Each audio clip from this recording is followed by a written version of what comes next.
No! No! No! It's yet another budget keyboard?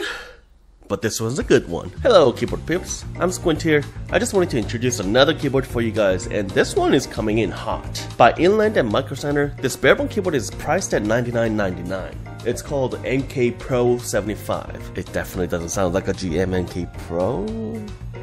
Anyways, at this price, what you get is insane. I mean, you get a full aluminum. Wait, the website said it's plastic. Well, that's funny because I thought it was aluminum. And it wasn't aluminum. You're welcome, Microcenter, for pointing it out. You know what else is insane? You guys hitting that subscribe button. Thanks. Hey, and guess what? They've got this pre-made keyboard going for only $149.99 as well. And you get to choose between Gateron Reds and Browns. And get this, it totally undercuts a bunch of other budget premium keyboards like a Keychron Q1, Monskick M1, Echo Mode 007, and GMMK Pro in terms of the price. But don't even think for a second that you're missing out on any cool stuff because of the lower price. This bad boy comes with the volume knob, which, I mean, let's be real, it's must these days. Plus, they've nailed it with the gasket mount and a south-facing LED.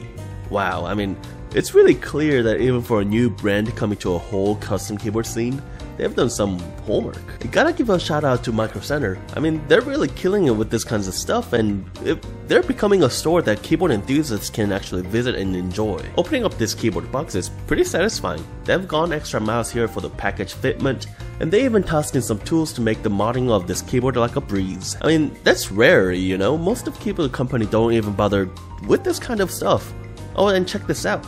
There's a slick coil cable in there too, and let's not forget the keycaps and the switch pullers that they threw in for the good measure. Now, when I grabbed the keyboard out of the box, I gotta admit, I mean, it felt substantial. The whole case is rocking that aluminum vibe, which gives us some heft. The fit and finish are really good looking on this keyboard. However, there is a little texture action going on the surface, which, I mean, it's cool and all, but watch out. Your nails or anything metal might end up leaving a mark on the case, just a heads up. Playing the keyboard for the first time, the RGB looks great and bright. I mean, they're not the brightest RGB out there, but it's really decent enough. Oh my god, wait a second. Look at this gasket performance. They decided to use a foam gasket in this keyboard, which are my favorites. Foam gasket tends to absorb the vibration of the switch impacts a lot better than the silicone gasket. It's like a magical way to hush that clunky bottom out sound and gives you the typing experience that's like a floating on a cloud. Switching up the topics to switches themselves.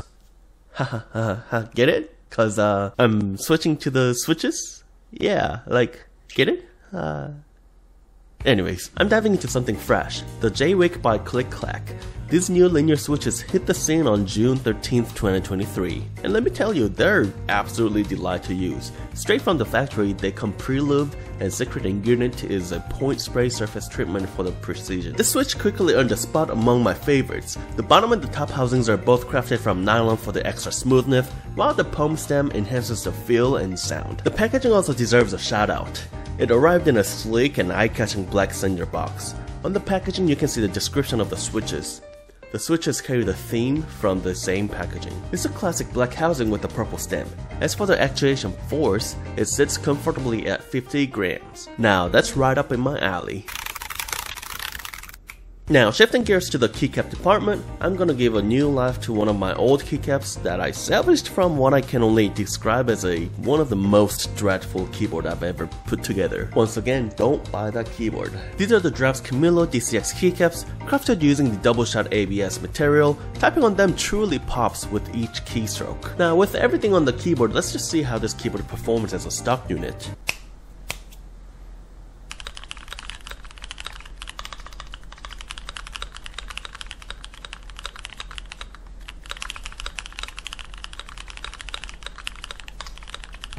I gotta say, this is pretty impressive. Even though there is some inherent high-pitched sound that you get from using the ABS keycaps on an aluminum plate, it's not droning or hollowness or plagued by annoying pings. Having good switches are important here as well, but I think Inland seems to have taken some initiative to add some sort of a padding material inside of the keyboard. My guess is a decent sized foam. Now let's talk about the stabs. At first glance they appear to be pre-lubed, but they sounded like they were not. I'm gonna have to roll up my sleeves and dig into what's going on here. Opening up the keyboard case shouldn't be so hard, even if you're a new person to the custom keyboard scene.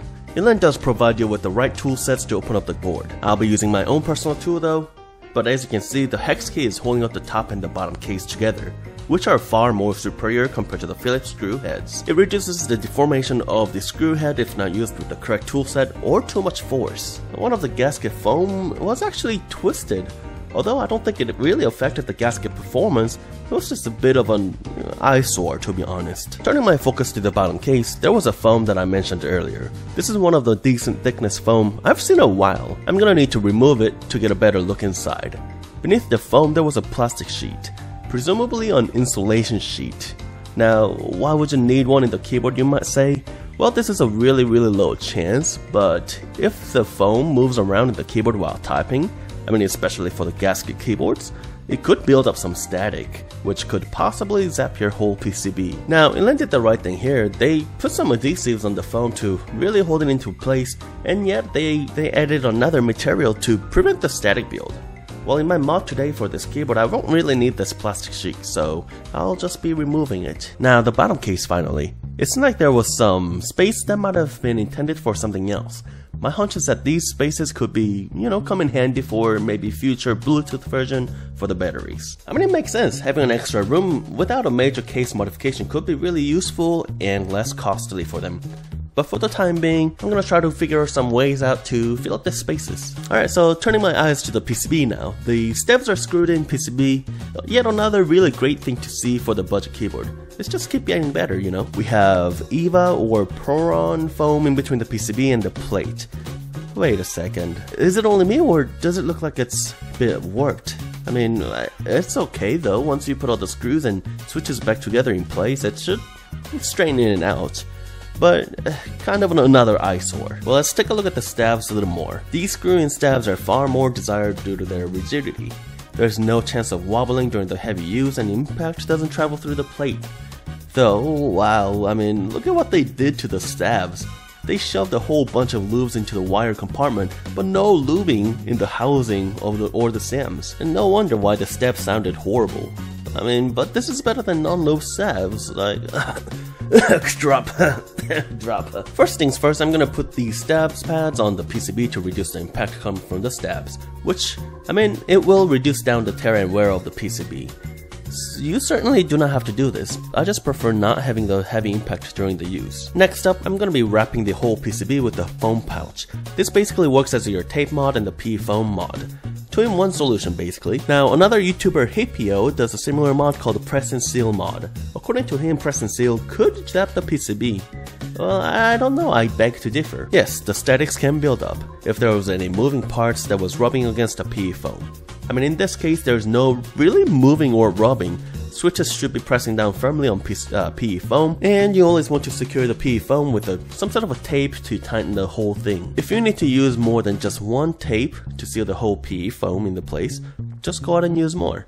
More things to hold the PE foam in place will make this mod better. Once you're done, you can put the stabs back into the PCB and screw it to the plate. Once everything is in place, the PE foam should be solidly in place and not moving.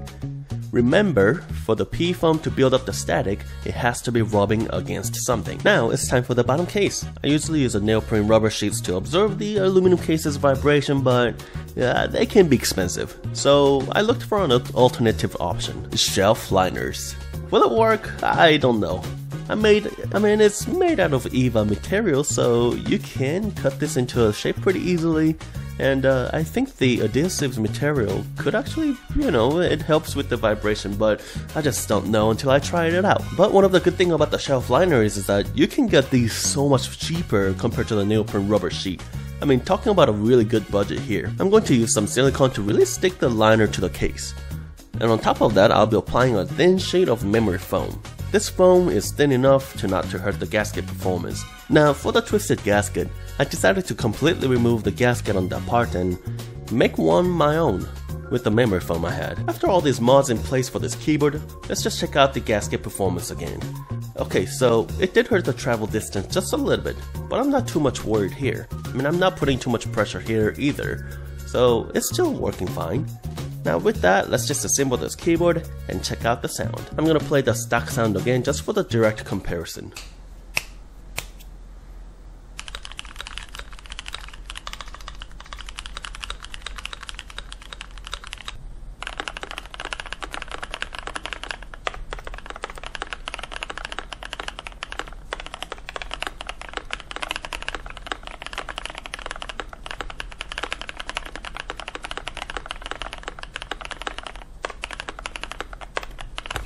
Alright, I think this keyboard sounds really wonderful.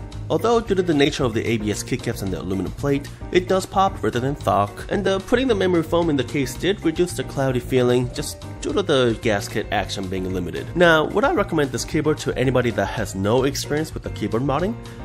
Yeah, of course. This keyboard comes with all the necessary tools for you to mod. It's so beginner friendly and the disassembly process was so easy that I think most of all the beginners will be able to easily modify the keyboard. Well, there you have it. You can order the board on Microcenter's website, which I will put the link down in the below of the description. Or you can walk into the Microcenter near your house and pick out the new switches and the keycaps and this board all together. Thank you guys so much for watching this video, and I hope that the Microcenter watched this keyboard video as well for you guys to improve on the board. I really hope that you guys will keep it coming for all these budget keyboard enthusiasts out there. If you have made it this far, please subscribe to my channel and hit the like button. I'll see you guys next time.